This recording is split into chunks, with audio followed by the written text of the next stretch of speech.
Good evening, everybody, and welcome to the webinar organized by the Quality of Care of UEG to present the guideline on functional dyspepsia. And now I will start going back to the functional dyspepsia guideline that I will present for you, together with Dr. Jan Tack and Jolien Schol, both from the Catholic University of Leuven, and they will present for you the most important results of this work. This guideline has been developed with the help of 41 experts from 22 countries across Europe. North, south, east, west, all were represented, as you can see in this slide.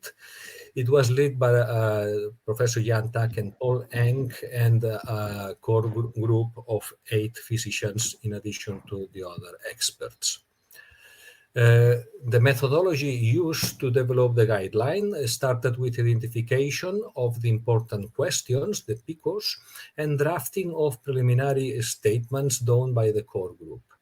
Thereafter, small groups of 3-4 participants performed a literature review through of every statement, and then there was sent to all participants for a first voting round. Thereafter, the core group checked for agreement and rephrased the statements when necessary. A face-to-face meeting was also performed there to discuss these preliminary statements, and then when they were rephrased, a new voting round was performed by all participants. Thereafter, consensus and disagreement was established. Consensus is important, but disagreement also, because it might show what fields we need to have more research on. And thereafter, the final manuscript was drafted and evidence level graded by the main author, and a final review and correction of the final manuscript was sent to all participants, and this manuscript has been already published in the UEG journal at the end of last year. So finally, we found in different aspects, definition, epidemiology, impact, etc. Finally, 87 statements were published. And now I will go over to Professor Jan Tack to ask him to show for you what has been the main results of this important work. Jan?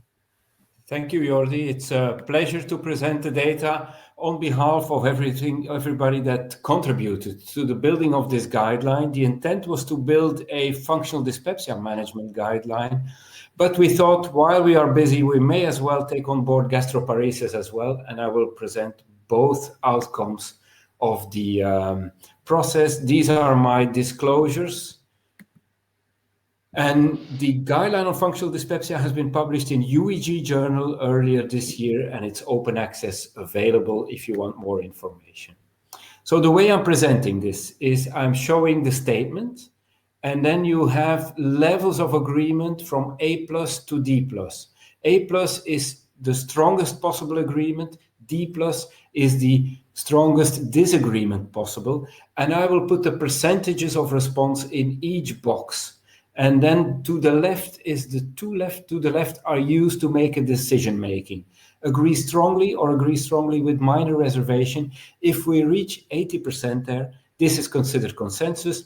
If we are below 80%, this is reflected as lack of consensus in orange, but sometimes I used a light orange if we were close to 80%, but not making it. And it should be clear in the next slide, this is on definitions. And you see a lot of green here, that means a lot of agreement. Some orange, this is disagreement on this statement. And we agreed to define dyspepsia as a set of symptoms that sound as though they come from the upper gastrointestinal tract, the gastroduodenal region, and there are 4 cardinal symptoms: early satiation, postprandial fullness, epigastric pain, and epigastric burning. And if this is present in the absence of underlying organic, systemic, or metabolic condition, this is called functional dyspepsia. The vast majority of patients with dyspeptic symptoms, if you would investigate them, and if they do not have alarm symptoms, they will be identified as functional dyspepsia. So we think the symptom pattern by itself has already a good predictive value to say it's going to be predictive, it's going to be functional. There is overlap with other symptoms as well, such as bloating in the upper abdomen, which we do not consider a typical dyspepsia symptom. And we subcategorize functional dyspepsia into two main subgroups: postprandial distress syndrome, this is early satiation and postprandial fullness, and epigastric pain syndrome, this is pain and burning. Other coexisting symptoms, GERD, there's a big overlap, and actually to distinguish GERD, there was no agreement that a good history with perhaps validated questionnaires helps to distinguish it. This was not accepted. It was also accepted there's a lot of overlap with IBS. So typical symptom pattern, 4 symptoms. You need absence of underlying organic disease or metabolic or systemic disease, but in most patients you will not find this. We distinguish PDS and EPS. There's a lot of bloating and there's overlapping GERD and IBS. The next topic is the epidemiology. And we agree that this is more prevalent in females, that acute GI infection is a trigger, and that anxiety is a risk factor. There's no agreement on a role for NSAIDs, antibiotic use, depression, or smoking as a risk factor. We propose this is mainly predominant in the middle age. This was voted down, and recent epidemiology shows the biggest prevalence in 20 to 40 years old. So that's the epidemiology and the risk factors.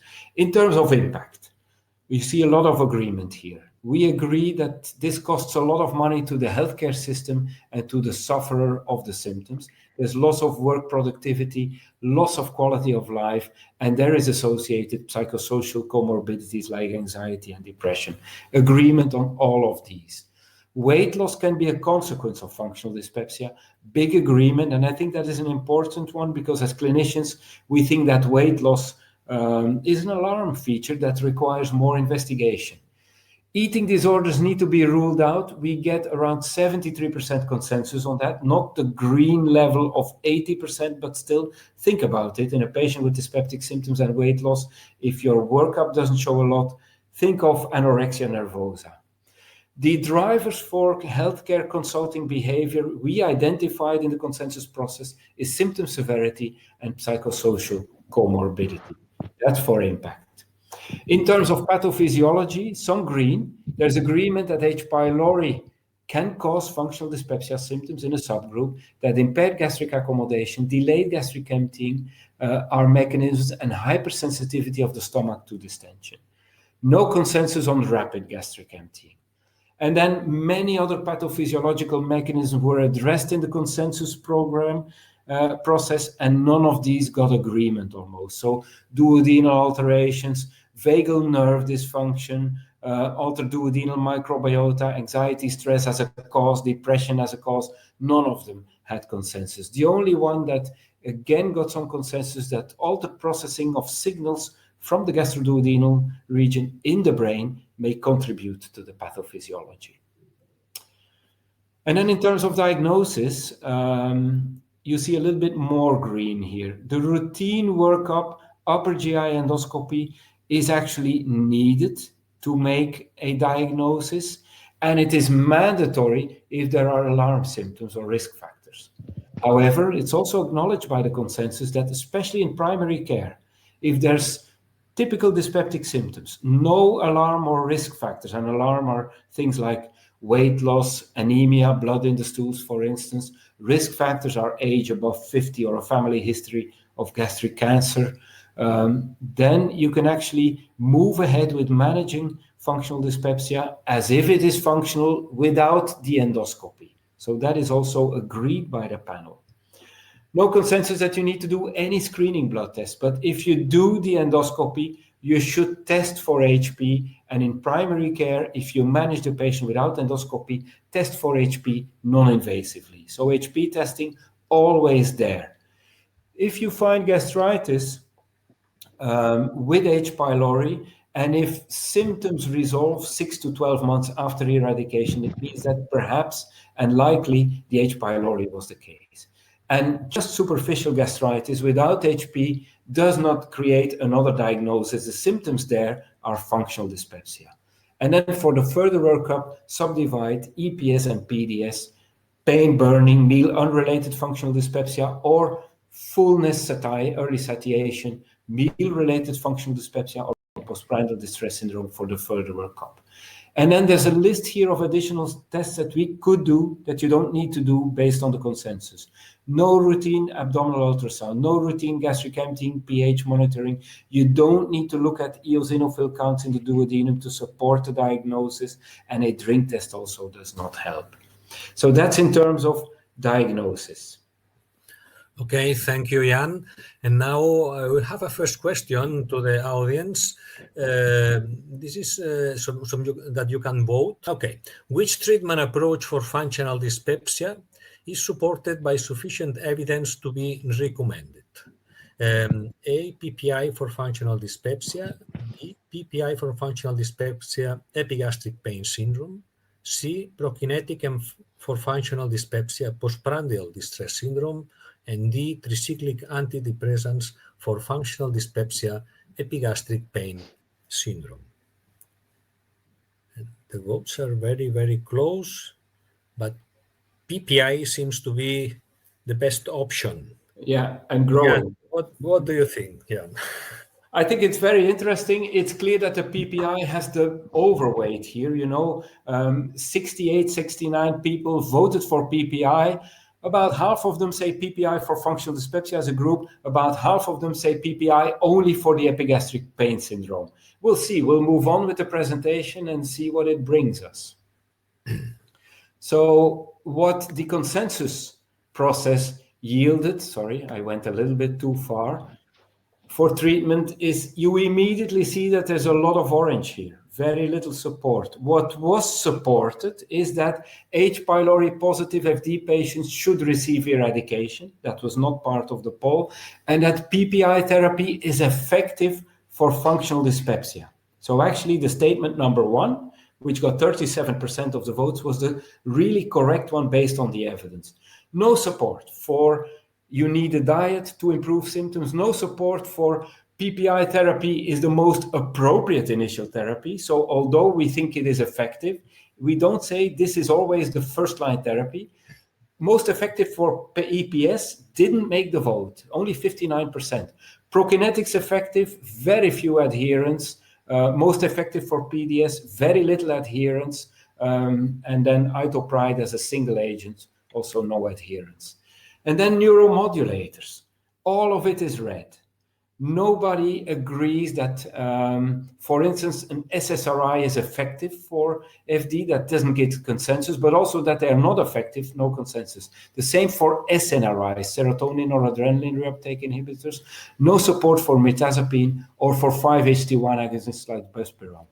Tricyclic antidepressants, not effective for our EPDS, very little support, but borderline here for EPS. We have 78%, close to consensus, but lacking 2%.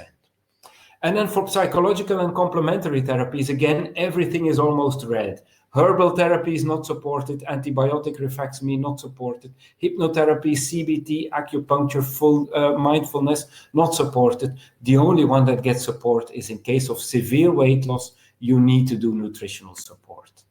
So if we summarize this in an overview, this will go step by step. Dyspepsia is present if you have chronic early satiation, postprandial fullness, epigastric pain, or epigastric burning. You need to do an endoscopy in 80% supports that, and test for H. pylori, 81% support that. And if this is all negative, you have functional dyspepsia. You don't need ultrasound, an emptying test, or pH monitoring to make the diagnosis. Risk factors are female sex, acute gastroenteritis, and anxiety. And eradicate the patient if the patient is H. pylori, also H. pylori positive. A lot of consensus on that. And then for the further workup, you subdivide into EPS, PDS is what the panel says, but the first medical therapy beyond H. pylori eradication is not distinguishing between both. 73% will say you can use a diet, 83% will say you can start with a PPI. And then for the further workup after the PPI, and the PPI is 4 to 8 week standard dose, you can use a tricyclic in EPS if there's no response. 78% close to consensus. The prokinetic for PDS did not carry consensus. Next step, mirtazapine or buspirone for early satiety or weight loss didn't carry consensus. Complementary or psychological therapies like hypnotherapy, CBT didn't get consensus. Only nutritional support got consensus. So this is the overall recommendation, and not shown here, but you don't need to do the endoscopy in everybody in primary care. If there's no alarm features, you can skip the endoscopy. So consensus on endoscopy, H. pylori detection, eradication, borderline tricyclic in EPS, and nutritional support in severe refractory cases. That's about it. And this is summarized in this pictogram. You do the endoscopy, the symptoms are early satiation, epigastric pain, epigastric burning, and postprandial fullness. The endoscopy is needed for firmly establishing the doses, the diagnosis. Accessory symptoms can be bloating, nausea, belching, and proton pump inhibitor, besides H. pylori eradication, are the key treatment options. Then about gastroparesis. This is published already in 2 sites, ESNM, the Neurogastroenterology and Motility Journal, and also UEG Journal. And the same process here.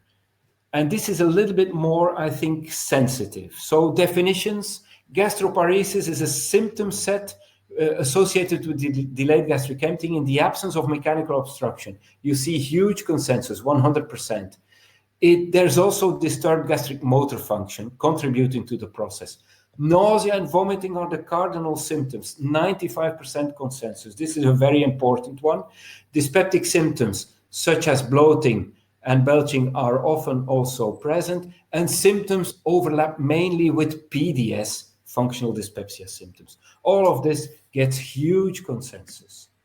And then epidemiology. The epidemiology is not known because it requires emptying testing at a population level, never done. Diabetes is a risk factor.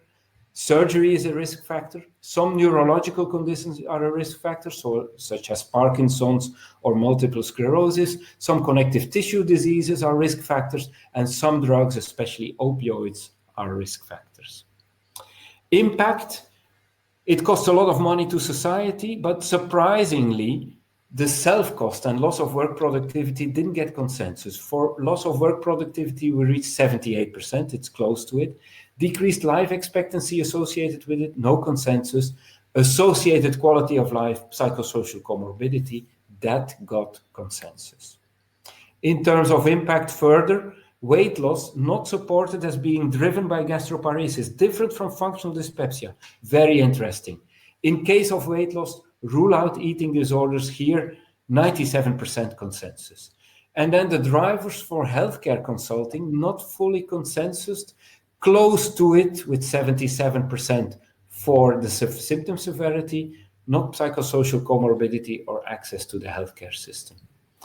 Pathophysiology, I can be very brief, almost no consensus.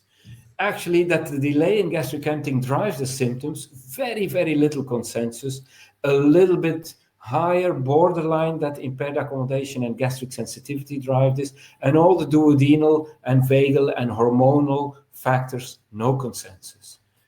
Shown here. So actually, it looks as though we very poorly understand the pathophysiology of gastroparesis. And then in terms of diagnosis, upper GI endoscopy is mandatory. Abnormal gastric emptying test is mandatory. These get a lot of consensus. If you do the endoscopy and there is food already in the morning after the overnight fast, that is not a reliable indicator. Only 40% says this is relevant, so forget about that. And then which emptying test? Scintigraphy supported, breath test supported, wireless motility capsule, ultrasound not supported. And if you want to more firmly establish that there's no mechanical obstruction, you can do small bowel imaging, but it's not mandatory, but you can do this, and this is supported as an additional potential test by 88%. And then we get to a question. Okay, thank you again, Jan. And now we have a second question for you. Which pharmacological treatment approach is recommended for gastroparesis? Option A, PPI therapy. Option B, prokinetic agent. option C, antiemetic agent, option D, neuromodulator. You can vote. A heavyweight falling onto the prokinetic. Yeah, clearly. Yeah. Prokinetic followed long away from neuromodulator. Yeah, 10% neuromodulator and 4% PPI. Okay, yeah. Let's move on. We'll see what the panel generated. This may be a little bit surprising, I have to say. So treatment. First option, which we didn't ask in the question, dietary adjustment supported. Liquid, soft foods, residue poor, fat poor. Proton pump inhibitor, no support actually for that. 10% that it might be effective. This is what we saw in the poll as well. Only effective for associated reflux symptoms. This actually also did not catch on, 70%, which is not fully positive. Antiemetic therapy not supported. Dopamine 2 antagonists are supported, and they are a mixture of antiemetic and prokinetic. 5-HT3 antagonist, NK1 antagonists as antiemetics not supported. And then we go to prokinetics as a group. We reach 78% saying this is the most appropriate first-line therapy, so no consensus, and we get 76% saying this is effective. We do not reach the 80% goal, but the 5-HT4 agonist, a specific class of prokinetics, is supported. That actually gets 85%. Motilin receptor agonist voted down, ghrelin receptor agonist voted down. So this is erythromycin, for instance, voted down. And then the antidepressants, nothing. No support for any type of neuromodulator, tricyclic, SSRI, SNRI, mirtazapine, buspirone, no support at all. And then invasive therapies. Gastric electrical stimulation, no support. Pyloric Botox injection, gastric pyloric endoscopic myotomy, partial or subtotal gastrectomy, not supported. So the invasive therapies also don't get support. And then herbal therapies, hypnotherapy, cognitive behavioral therapy, acupuncture, mindfulness, no support. Only again, nutritional support, 97% says you need to do that in refractory cases. Prognosis, long-term outcome unfavorable in the majority of patients, no consensus. It depends on the cause. We think diabetes might be a little bit worse than idiopathic. So I will similarly summarize the consensus on gastroparesis. And here we're talking chronic nausea or vomiting with or without PDS symptoms is the cardinal symptom pattern. To think of, you do endoscopy, you do a gastric emptying test, and you do radiology as needed, and then you make a diagnosis of gastroparesis. Very well supported. In terms of emptying tests, scintigraphy or a breath test. Don't do motility capsule or ultrasound. They're not reliable. Risk factors, diabetes, drugs, opioids, neurological disease, connective tissue disease, prior surgeries. And I think with the symptom pattern, this is a very, very important differentiation between functional dyspepsia and gastroparesis. If the dominant symptoms are fullness, satiation, pain, or burning, we leave on the dyspeptic track, whereas if it's nausea, vomiting, we leave on the potential gastroparesis track. We do an endoscopy, which is negative in both, and here already you have the diagnosis of functional dyspepsia.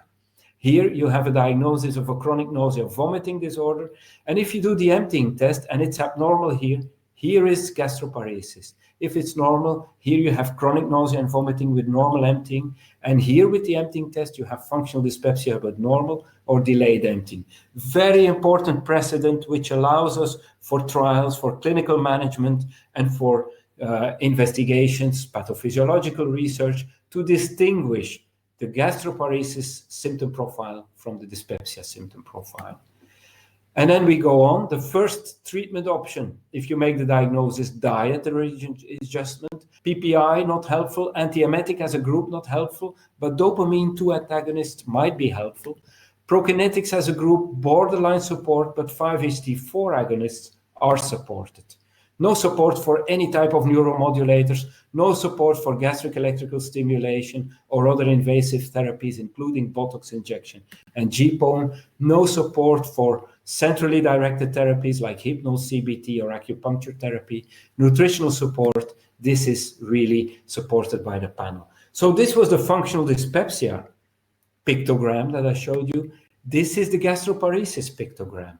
It is risk factors listed here, symptoms, chronic nausea, vomiting, and perhaps overlapping PDS. diagnosis, endoscopy, and emptying test, and treatment, diet, dopamine 2 antagonist, 5-HT4 agonist, and nutritional support. So I think a very much varied outcome of the two consensus. And this is where I'm going to stop. Okay, thank you. Thank you very much, Jan, for your excellent presentation as usual. And now next speaker will be Jolien Schol. Jolien, whenever you want. Thank you. Thank you all for being present. I'm Jolien Schol indeed. I'm a medical doctor and a PhD student at KU Leuven. I will present to you beyond the FD guidelines. I have no conflicts of interest. So let's start where we ended for the functional dyspepsia guidelines. This is the summary, as you already have seen, of the functional dyspepsia guidelines of the consensus. And just to show you again, for the diagnosis of FD, an endoscopy could be proposed or could be performed, and also an H. pylori test is recommended in our patients with dyspepsia. As a treatment, H. pylori eradication was recommended if it appears to be positive, but in negative patients or in patients not responding to eradication therapy, only a PPI was recommended as a treatment. As you can see, no other treatments reached consensus, only nutritional support was recommended if patients suffered from significant weight loss. So therefore, we wanted to go from an evidence-based guideline to a more experience-based guideline. So we asked 33 experts in 16 European countries to evaluate 15 case descriptions. And we'll go through the results. First, about the diagnosis. This is just to show you which abbreviations I will use. So we will be discussing the postprandial distress syndrome, or PDS, epigastric pain syndrome, or EPS, and the overlap syndrome, or overlap. And this is one of the cases we discussed with our experts. So we have a 45-year-old female patient complaining of postprandial fullness and early satiations, PDS symptoms. Over the last 8 months, she also suffers from epigastric pain not related to the meal. So this is clearly an overlap syndrome. She does not have any alarm symptoms. So we asked our experts what they would perform to diagnose functional dyspepsia and to rule out other diseases. And we have multiple options, as you can see here. Biopsies, an endoscopy, celiac serology, an ultrasound or CT, etc. And we'll go through the results through the votings of our experts. So first, in the uncomplicated cases in PDS, EPS, and overlap patients, and for the endoscopy, as you can see, an endoscopy is often proposed in a primary approach. The primary approach are the blue bars. In more than 60 and even up to 80% of all patients presenting with dyspepsia. Also, duodenal biopsies and celiac testing is often proposed in a primary approach. As you can see, up to 70% of patients receive duodenal biopsies, and celiac disease is tested in 40 in up to almost 50% of all patients with uncomplicated dyspepsia symptoms. Going on to imaging, as you can see, in a primary approach, an abdominal ultrasound is often proposed. In more than 50% of all cases, patients received an abdominal ultrasound in all 3 of the subtypes. However, a CT scan is not often performed, not even if they are suffering from symptoms not responding to initial therapy. But in the overlap and EPS group, there is a small increase to 30 and even almost 40% to perform a CT, nevertheless less often than an ultrasound. A gastric emptying test is, as you can see, not often performed in EPS patients. In PDS and overlap patients, it's mostly performed if there are symptoms not responding to treatment, as you can see in the orange and gray bars. Going on to patients suffering from an overlap of dyspepsia with nausea or vomiting, then you can see a clear increase in the use of a gastric emptying test, and mostly if they're not responding to therapy, but also in a primary evaluation in the blue bar. In the vomiting group, almost 50% of patients receive an emptying test. Esophageal pH monitoring, on the other hand, is not often performed in any of the subgroups. But if there is heartburn, overlapping heartburn, there is a clear increase, and almost 80% of patients who are not responding to therapy receive an as esophageal pH monitoring.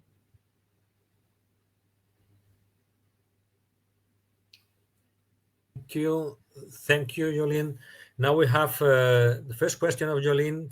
This is a 63 years old male patient that is seen in the outpatient clinic for epigastric pain, which started 7 months earlier.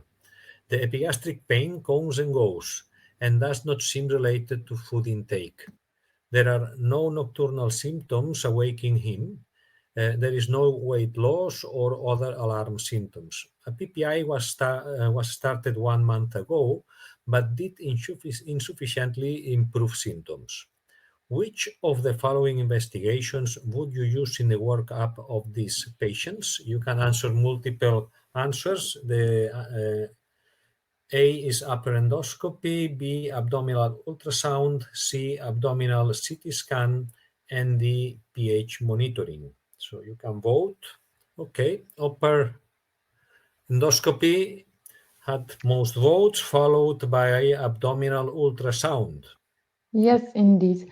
So there are definitely multiple options possible here, and we'll be discussing what our experts voted for. So I think the upper endoscopy and abdominal ultrasound are definitely also two potential diagnostic tools.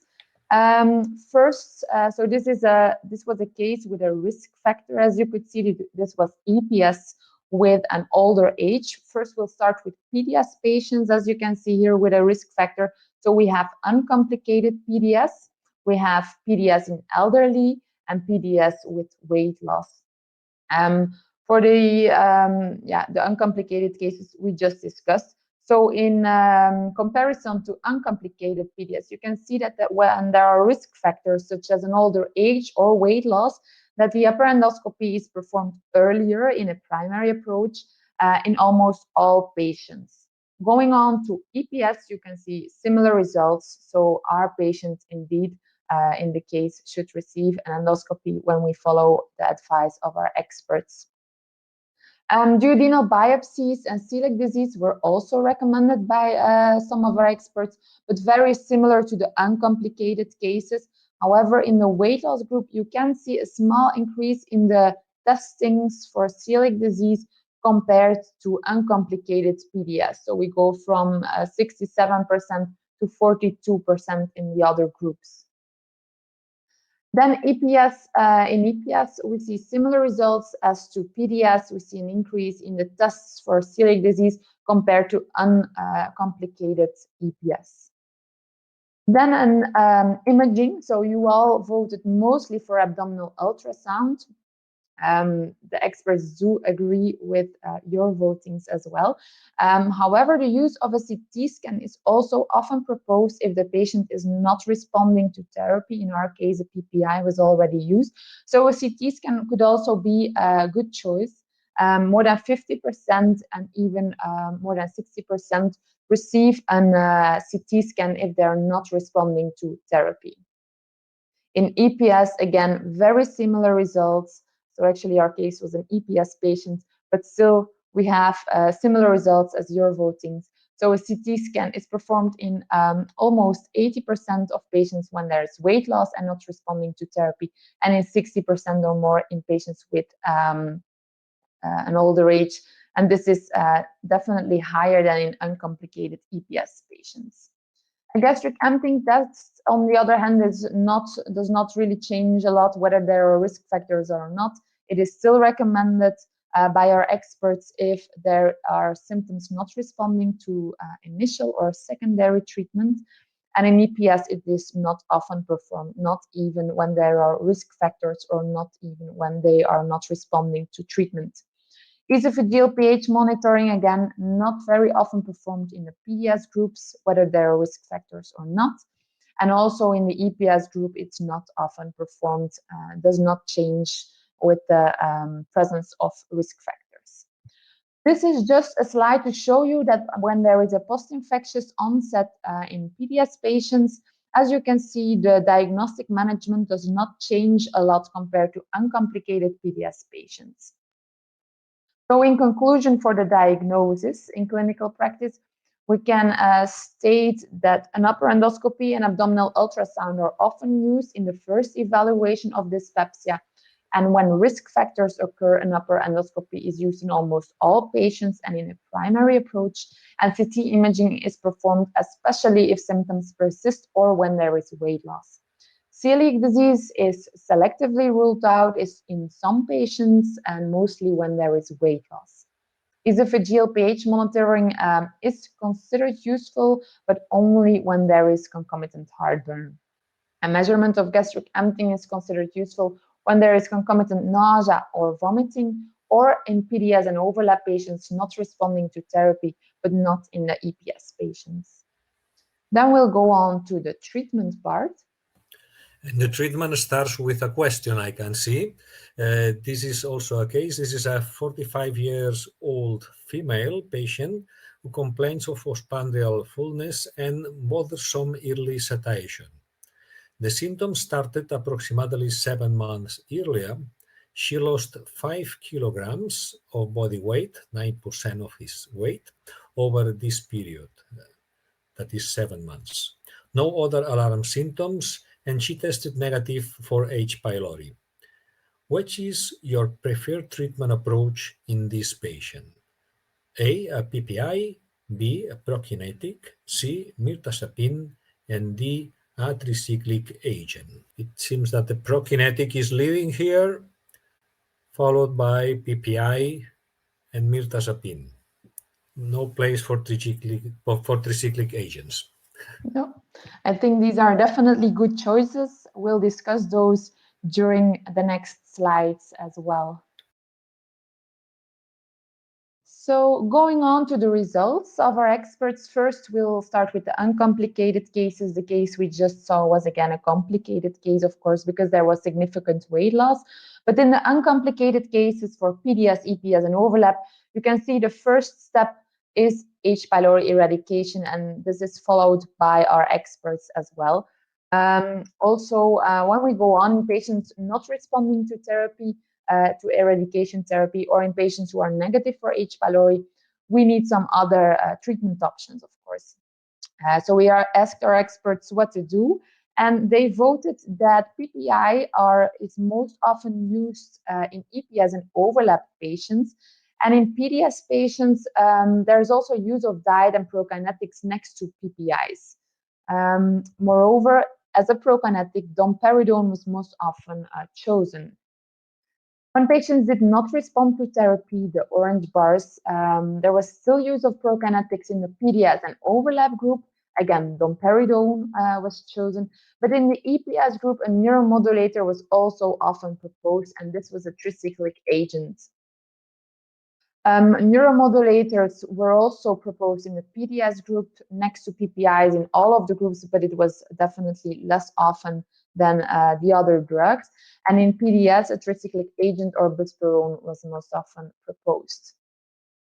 Going on to a tertiary approach, as you can see the gray bars, neuromodulators were proposed in all three of the groups. And there was a slight difference in the choice of drugs. As you can see in EPS and overlap patients, a tricyclic agent was most often proposed. And in PDS patients, also buspirone and mirtazapine were used very often. Prokinetics were still used in a tertiary approach, but less often, and then mainly protallopride or domperidone in PDS and metoclopramide in the overlap patients. This is again to show you post-infectious onset does not change treatment preferences as it did not change diagnostic management. Going on to the risk factors. So in our case, we had this lady suffering from PDS symptoms with significant weight loss. So this kind of patient. As you can see, H. pylori therapy is still recommended whether there are risk factors or not in all patients. And in EPS, we see the same results. So in whether there are risk factors or not, H. pylori is eradicated in almost all patients. Then when they are not responding to eradication therapy, or if they're negative for H. pylori, we do see a slight change in treatment preferences in the weight loss group. As you can see, prokinetics are more often chosen following your votings as well, and then mainly domperidone. Nutritional support was also started in 39 of all patients in a primary approach because she suffered from significant weight loss. And these were mainly liquid formula drink supplements. Going on to a secondary approach, you can see a clear increase in the use of neuromodulators in the weight group. In the elderly, the use of a prokinetic was proposed equally to the uncomplicated PDS. Domperidone was again most often used, and as a neuromodulator, mirtazapine was proposed most often. Neuromodulators can also be used in the elderly population, and this is very similar to the uncomplicated PDS group, albeit more a tricyclic agent that was proposed. PPI therapy still used by some of our experts, but not as often as the other drugs. Nutritional support then increased to 49% of patients when they were not responding to therapy. Going on to the tertiary approach, patients not responding to the previous therapies, we see that neuromodulators are used in all of the three groups, and very similar types of neuromodulators, mostly mirtazapine and buspirone in all three of the groups, but also SSRIs in the risk groups and tricyclic agents, as we discussed in the uncomplicated PDS. Prokinetics still sometimes used in the weight loss group, and then more prucalopride in a tertiary approach. Nutritional support increased to 61% of all patients. Going on to the EPS patients, we see very similar results whether there are risk factors or not. PPI is the first treatment of choice in uncomplicated EPS or elderly or in weight loss patients. Nutritional support was also started very early in EPS patients. 38% of patients receive a liquid formula drink supplement as well. And then in a secondary approach, we see an increase in the use of neuromodulators in all three of the groups. And these are very similar again amongst these three groups. A tricyclic agent was most often chosen. Nutritional support increased to 60% in a secondary approach, so patients not responding to initial PPI therapy. A tertiary approach is very similar to the previous approach. We do see that mirtazapine is more often chosen compared to the secondary approach when there is weight loss in EPS patients, and nutritional support kept increasing up to 72% when they were not responding to previous therapies. When there is nausea or vomiting in our functional dyspepsia patient, a prokinetic is the most often chosen treatment. PPIs were also proposed in the nausea group and antiemetics in the vomiting group. Most often domperidone and metoclopramide were used as prokinetics, but looking at the antiemetic, we see that these are the same drugs. So domperidone and metoclopramide is a primary choice in patients suffering from nausea and vomiting with functional dyspepsia. Going to the secondary therapy, still prokinetics can be used in antiemetics, domperidone or metoclopramide as a prokinetic, but as an antiemetic 5-HT3 antagonists were more often proposed. Going to the tertiary approach, also neuromodulators were used more often in the nausea group, mirtazapine, and in the vomiting group, tricyclic agents or buspirone. And then the last part is about supplementary therapy. So patients with psychological comorbidities, and this is the case that we show to our experts, a 45-year-old female complaining of PDS symptoms, who also suffered from a depression for which she received or started an SSRI 5 months ago, and she has no risk factors or alarm symptoms. As you can see, EPS patients or EPS patients with psychological comorbidity do not receive different treatments when we look at the conventional therapy. Also in PDS patients, the treatment is very similar whether there are psychological comorbidities or not. However, if we look at referral for psychology or at psychiatrists, we do see a clear increase in the use of psychological advice when there are psychological comorbidities, and also the psychiatrist was more often contacted when there were psychological comorbidities. We also see an increase in complementary therapy, and this was most often hypnotherapy or acupuncture. Going on to EPS patients, we also see similar results, so a clear increase in the referral for psychological advice or a psychiatrist, and also the use of hypnotherapy or acupuncture.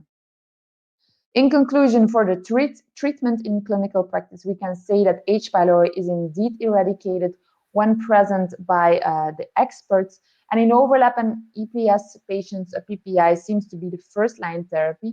However, in PDS patients, diet, prokinetics, and PPIs can be used in the first-line therapy.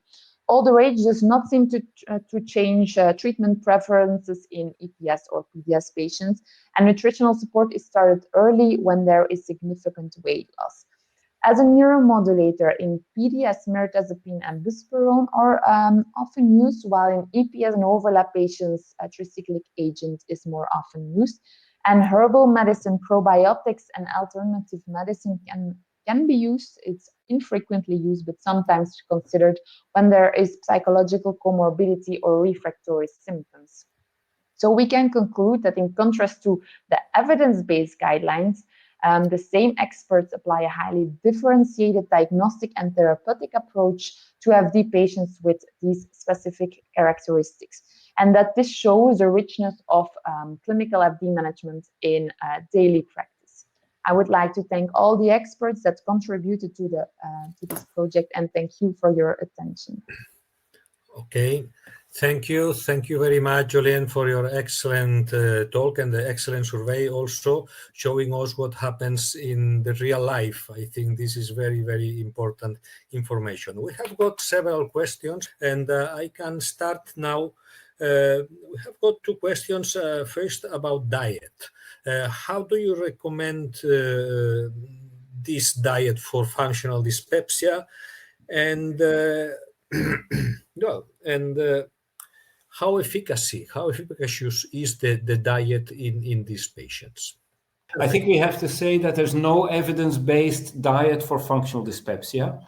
So the usual guidelines are taking smaller meals and maybe more frequent meals, avoiding fatty components, avoiding gaseous drinks, limiting the coffee content, and also in more severe cases, and that also expands to gastroparesis, limiting the residue amount in the meal. So less fiber, less undigestible menu. So this is all common practice, not established by evidence. There is early evidence from our group that perhaps a low FODMAP diet and a 6-food elimination diet can be useful in FD as well, but this is cutting-edge research, needs to be peer-reviewed and so on. So for now, soft, small meals, low in residue and low in fat.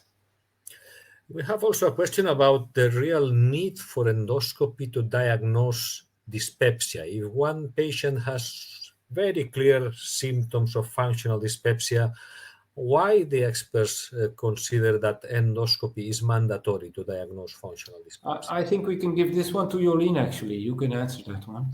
Yeah, I think it still stays, of course, your clinical practice. You have to look at the patient and see whether you think that there might be some other causes. So if this is a very young patient without any risk factors, with limited symptoms, for instance, the ones you can see in the first line medicine, you do not need to perform an endoscopy. But when it's a patient with severe symptoms, with weight loss, for instance, or without weight loss but severe symptoms, or somebody who has tried previous therapies, I think you do need to perform an endoscopy to rule out different diseases.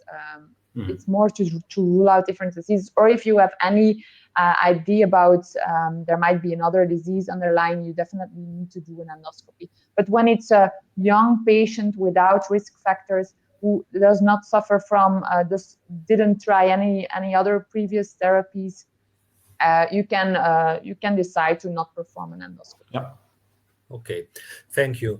And people ask also about the strategy we use to start treatment with neuromodulators, and how do we tap down these neuromodulators? Do we use non-special strategies, starting slowly and going up?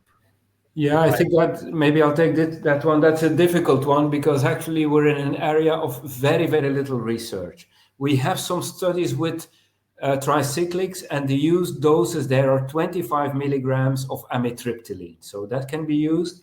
Mirtazapine, the dose is 15 milligrams in the evening, so it's below the antidepressant dose.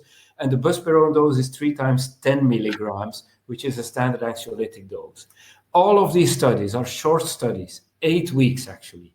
If you have a response to this, I think nobody has evidence, but my practical approach is to continue that treatment for at least 4 to 6 months and then consider going down. For mirtazapine and buspirone, we start full dose, 15 milligrams, 3 times 10 milligrams. For amitriptyline, I tend to go to 10 milligrams or nortriptyline and then go up to 25 later on. But this has not been very well studied. This is experience-based management rather than evidence-based. Okay, another question another point that has raised some questions is the use of G-poem. There is no place for G-poem, seems like that. I can be very brief on that one. I think we have seen for invasive therapies, open label studies showing great results driven by investigator enthusiasm and patients' belief and despair to some extent. I think what we have seen now in open label case series with G-poem looks very good. What we need is a sham controlled trial. We haven't seen one, but I'm going to advertise that everybody should attend the UEGW symposium, 4th and 5th. There will be an abstract showing the first sham controlled study of G-poem in gastroparesis. And if that one is positive, wait for the abstract, then I think we can start using it in clinical practice. But this is what we need to see to recommend it outside of a trial. All kind of patients or some special phenotype? No, this was gastroparesis, mixed group. You will see the data. Somebody will present them, and I think it's one of the great abstracts. So look forward to that. Okay, thank you, Jan. And then another question we have got is about treatment with prokinetics. There are some adverse events that has to be considered when starting treatment with prokinetics, especially related to arrhythmias. And so the question is, do you use the prokinetics normally every day, long time, special doses? And then we have also a specific question on levosulpiride. If we use, I think the prokinetics is problematic. I mean, you see that the experts use a lot of domperidone. And actually, there is a warning of the EMA to say you have to be very careful. You should not use it very long. My personal view is that the warning is exaggerated. What is the problem with domperidone? It's QT prolongation. I think we as clinicians can deal with this. We have macrolide antibiotics, we have antifungals, we have tricyclic antidepressants, we have some antihistamines and anti-allergic drugs. They all cause QT prolongation. Ondansetron for chemotherapy-induced nausea vomiting causes QT prolongation. We can deal with that. We're used to that. So we have to take precautions, not go above usual doses, back up with doing an ECG in a patient where you are suspicious that there might be QT prolongation, and then I think you can use this. So that's one problem. And I think we as doctors really know how to manage QT risk. The second thing is poor availability of prokinetics. I mean, you have itopride in like 5 countries, you have cinitapride in 1 country, you have clabopride in 3 countries. That is very difficult. I think the access to medication is suboptimal, and the ESNM Society is trying to work on this. I use all of these agents, actually. I think I can manage how to use them. I think I know how to appropriately use them, but the access is problematic if you have to order abroad. So societies need to work on that, and maybe the UEG public relations team can actually work on this as well. I have no problem in the appropriate patient using prokinetics for a long time. I have good results with that. I fully agree with you, Jan. And then we have also one question. This is the typical patient that does not respond to PPI, and we try with tricyclic antidepressants, and the patient comes complaining of side effects, is not happy using this TCI. How do you manage this patient? Yeah, Jolien, you want to answer? Yeah, I think we can. So first of all, of course, not everything works in every patient, but I think sometimes we can use the treatments that we propose for PDS also in EPS patients as a trial. Of course, you never know whether it's going to work, and even sometimes we also use herbal therapy like Iberogast or STW5 in some patients if needed. There is not a lot of evidence, but sometimes you need to try it out to see, and we sometimes we do see some good results using other treatments that not necessarily reach consensus. I don't know what you think about it. Yeah. I agree. I think you can use their step down to therapies who have some efficacy based on trials which usually do not use the best endpoints. I'm thinking of peppermint oil, caraway oil combination, and especially about Iberogast. And there is one recent study from our group using a probiotic specifically targeted to the upper GI tract, published Lancet Gastro Hep last month, also showing efficacy. These are the things you can consider. You can switch to another antidepressant as well, mirtazapine low dose, but if there's no weight loss, it may cause weight gain. So be mindful of that. Okay, and finally, we have time maybe for a very short question. How delayed should gastric emptying be to diagnose gastroparesis? I think you require a good state-of-the-art test, which means it's a 4-hour measurement. And how delayed, really, you have to do this with the standard in your center. I often see delayed gastric emptying based on a scintigraphy showing a half emptying time of 70%. That is not delayed, actually. For the test we use in our center, the upper limit of normal is 109 minutes. So this is very delayed. And this is a small meal of 325 kcal. So it's not a huge dinner. It's a small breakfast meal. So I think 4-hour test, use the normal ranges established at your place. Or if not, look in the literature for a similar test, the range for a 4-hour test, but usually you're above 100-minute half emptying time, or you're above retention of 10% at 4 hours with scintigraphy before you can speak about significant delay. Okay, thank you very much. I am afraid that we are on time right now. Over time, we have got new questions, but I think that you will have the occasion to discuss this probably in meetings in the future. I hope that we can meet face-to-face very early, maybe 2022. We hope really to do it. I want to thank you both, Jan and Jolien, for these excellent speeches, for the clarification on these topics. And again, use these guidelines app, go to UEG journal, read the guidelines, and join us in UEG week and in the postgraduate teaching. Thank you very much for your attention and for your contribution. Bye-bye. Bye-bye. Bye.